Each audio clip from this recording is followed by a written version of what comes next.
Bonjour et bienvenue dans la nouvelle vidéo sur le produit à joint. Aujourd'hui, nous vous montrons à quel point il est facile de réaliser des joints avec à joint. Les joints doivent être nettoyés sans résidus de mauvaises herbes, de racines et de parties détachées et dégagés sur une profondeur minimale de 30 mm, en cas de trafic, 2/3 de la hauteur de la pierre. Le revêtement à jointoyer doit être débarrassé de toutes les saletés. Les zones adjacentes qui ne doivent pas être jointoyées doivent être masquées ou recouvertes.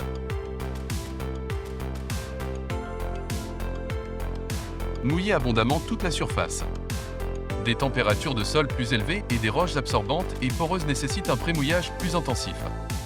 En règle générale, il convient d'utiliser de l'eau propre et froide.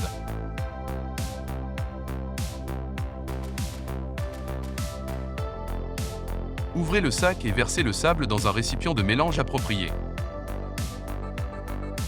Ajoutez le contenu des bidons livrés séparément. Aucun ajout donné nécessaire. Veillez à vider complètement les bouteilles. Utilisez un mélangeur ou un malaxeur professionnel. Démarrez le processus de mélange en tournant lentement et mélangez soigneusement pendant au moins 2 minutes. Ensuite, transvasez le produit mélangé dans un seau propre sans laisser de résidus et intensifiez le processus de mélange pendant 4 minutes supplémentaires.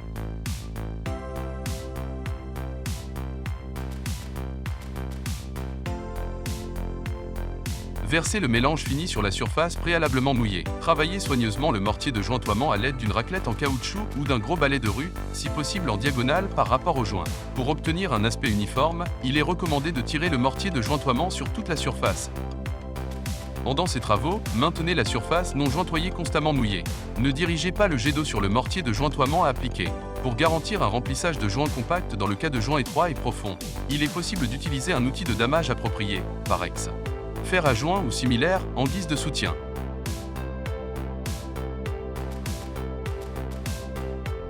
Après environ 10 à 20 minutes, balayez la surface de la pierre avec précaution et en diagonale par rapport au joint, à l'aide d'un balai de rue à grain moyen.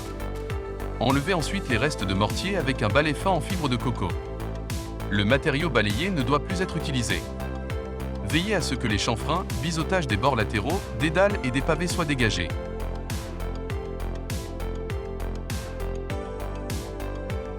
Regardez ce résultat étonnant que nous avons obtenu avec Flex. Venez nous rendre visite en ligne et apprenez en plus sur à joint le joint parfait. Merci de nous avoir regardés.